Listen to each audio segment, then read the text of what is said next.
हाय दोस्तों, आप देख रहे हैं बुलेट गुरु, मैं जितेंद्र। दोस्तों आज का टॉपिक है सेकंड हैंड बाइक के ऊपर। दोस्तों जैसे कि मालूम है कि रॉयल एनफील्ड का रीसेल वैल्यू बहुत ज़्यादा अच्छा मिल जाता है बिकॉज डिमांड बहुत अच्छा है मार्केट में। एंड अगर आपकी बाइक जो है 2-3 साल पुरानी भी है तो आपको आराम से जो कॉस्ट है ना 1 लाख के आसपास, 1,10,000, 1,20,000, 1,25,000 डिपेंड करता है कौन सी बाइक है, कौन सा मॉडल है, आपको 1 लाख के आसपास मॉडल जो है का रेट जो है मिल जाता है। अब ये क्वेश्चन आता है जब भी आप सेकंड हैंड बाइक बाय कर रहे हो तो क्या क्या चीज़ें देखनी चाहिए बिकॉज आजकल ना फ्रॉड बहुत ज़्यादा होता है। फ्रॉड मतलब जैसे OLX का फ्रॉड है, फेसबुक का फ्रॉड है, सोशल मीडिया का फ्रॉड्स है, वही बहुत हैं, उसको भी कवर करेंगे। एंड सेकंड, आपको जब बाइक ले रहे हो तो क्या क्या चीज़ें इंस्पेक्शन करनी चाहिए, चेक करनी चाहिए, जिससे कि आपका घाटे का सौदा ना हो, वो भी पॉइंट कवर करने वाले हैं। तो ये वीडियो होने वाली है जो सेकंड हैंड बायर हैं उनके लिए भी, और जो न्यू बायर हैं उनके लिए भी कुछ पॉइंट्स हम कवर करने वाले हैं। तो मेक श्योर इस वीडियो को जरूर देखिए। तो चलिए जानते हैं।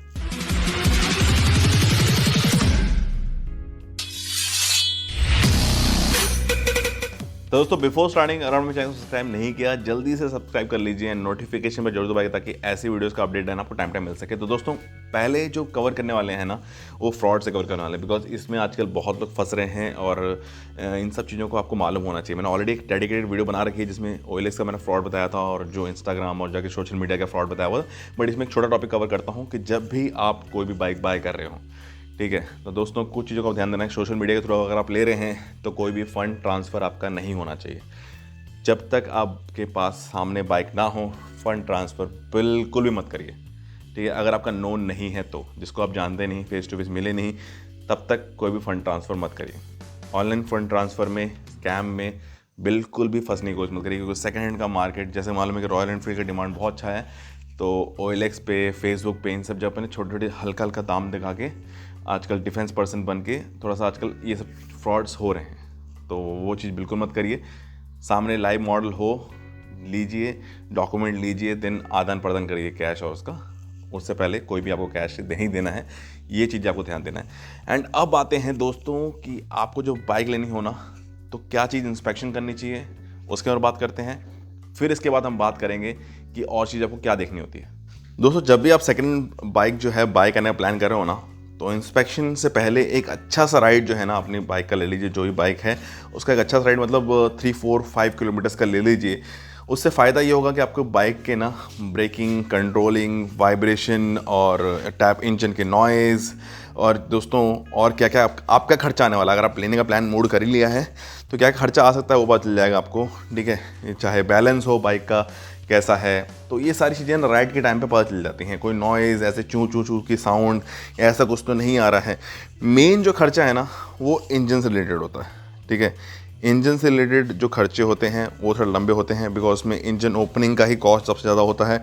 उसके बाद कुछ चेंज करना है या कुछ करना है तो वही बड़ा होता है। बाकी जो कॉस्ट होते हैं ना वो थोड़े छोटे मोटे होते हैं। एक बाइक लेने के बाद वो कराना पड़ता है, एक सर्विसिंग, जनरल सर्विसिंग जो होती है वो होती ही है।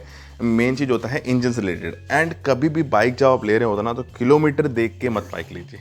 कई लोग क्या करते हैं कि जितना कम किलोमीटर होगा उतना अच्छा होगा, ऐसे ये कॉन्सेप्ट रॉयल एनफील्ड में बिल्कुल भी नहीं है, ठीक है।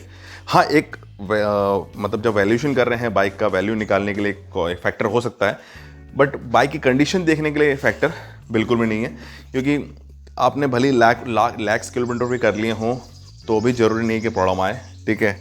और अगर राइडर सही नहीं है, राइडिंग स्टाइल सही नहीं है, तो 5-6 हज़ार में प्रॉब्लम आना शुरू हो जाएंगे, कुछ ना कुछ। तो जिस पर्पज़ के लिए बाइक है, जिस कॉन्सेप्ट की बाइक है, अगर आप उसकी तरह से चलाते हैं तो ये सालों साल चलती है, कोई प्रॉब्लम नहीं आती है।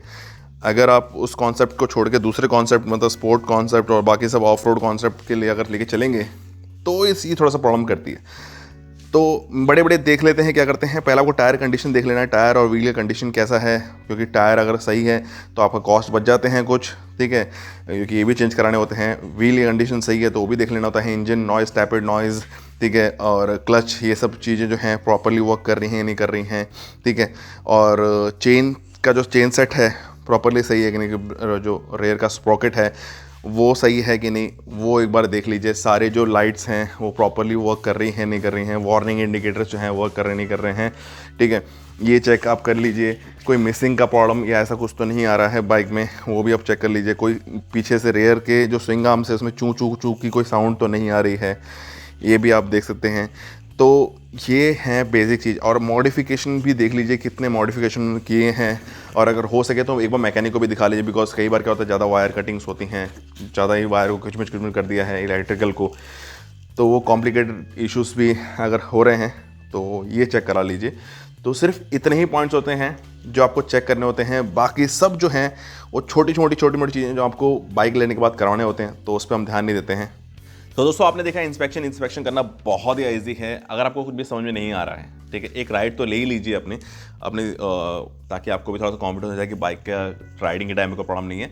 एंड बाकी जो है फिर मैकेनिक को दिखा दीजिए, एक सही सा मैकेनिक जो हो, जो बुलेट का वर्क जानता हो, एक्सपर्ट हो इसमें, उसको दिखा दीजिए कि कितना खर्चा आने वाला है, और जो फिर एक्चुअल कॉस्ट जो ओनर मांग रहा है उसे प्लस करके देख लीजिए भैया कि आपको ज़्यादा महंगी तो नहीं पड़ रही बाइक। अगर छोटे मोटे खर्चे हैं, मतलब देखो यार, अगर सही की बाइक कंडीशन है और 4-5 हज़ार एक्स्ट्रा देना पड़ता है तो उसमें कोई प्रॉब्लम नहीं है, वो लॉस नहीं कहलाता। बट अगर बाइक की कंडीशन बहुत ज़्यादा ख़राब है और आपने एक अच्छा अमाउंट दिया हुआ है, उसके बाद आपको बार बार अमाउंट डालना पड़ रहा है इसमें, तो फिर वो होता है घाटे का सौदा, ठीक है। तो वही चीज़ आपको चेक करानी होती है लेने से पहले। एंड उसके बाद आता है डॉक्यूमेंटेशन। जब डॉक्यूमेंटेशन ट्रांसफ़र करते हैं, चाहे वो आरसी हो, चाहे वो इंश्योरेंस हो, इंश्योरेंस तो आप बाद में करा सकते हैं, कोई प्रॉब्लम नहीं है। इंश्योरेंस को कॉल करके आपको सिर्फ जो है डिटेल देना पड़ता है, और नई वाली जो आरसी है वो आपको कंपनी को दिखानी पड़ती है। दैट्स इट, यही होता है, ज़्यादा इससे प्रोसीजर नहीं होता। बट आरसी ट्रांसफ़र के लिए सिर्फ एक फॉर्म जो है आपको साइन करके देना होता है। नॉर्मली जो है जो बाय कर रहा है बाइक, ठीक है, वही उसका जो खर्चा वर्चा है वो देखता है।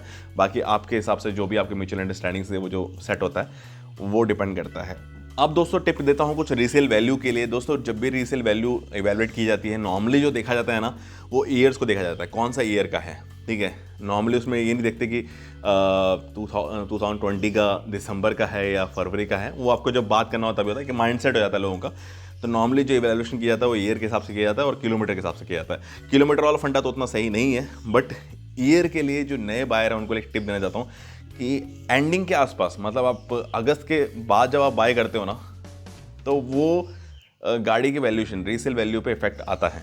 तो आप जब भी गाड़ी प्लान कर रहे हो तो प्लान करिए कि अगस्त से पहले आप ले लीजिए, जैन फेब मार्च के आसपास ले लीजिए, जिससे कि आपका वैल्यूएशन जो है उस ईयर में आए, और आपको वो जो बोलते हैं ना बाद में समझाने की जरूरत ना पड़े कि यार अगस्त का लिया हुआ था, दिसंबर का लिया हुआ, जनवरी का लिया हुआ, तो ये समझाने की जरूरत ना पड़े। एक वैल्यूएशन पे इफेक्ट करता है। तो ये छोटा सा टिप था मेरे तरफ से, एंड आई होप आपको बहुत सारी चीज़ें क्लियर हो चुकी है। ये कुछ रॉकेट साइंस नहीं है, बस लोग क्वेश्चन पूछते हैं तो सोचा कि एक वीडियो बना दूं आपको। इंस्पेक्शन इंपॉर्टेंट है, आपको नहीं आता मैकेनिक से करवा लीजिए, कुछ फंडे हैं, और कई सारे ऑनलाइन फ्रॉड्स जो हैं उससे बच के रहिए। एंड ख्याल रखिए, ध्यान रखिए और देखते रहिए ब्लॉग। ऐसी बहुत सारे इंफॉर्मेटिव वीडियोस आपके लिए आते रहेंगे। बाय।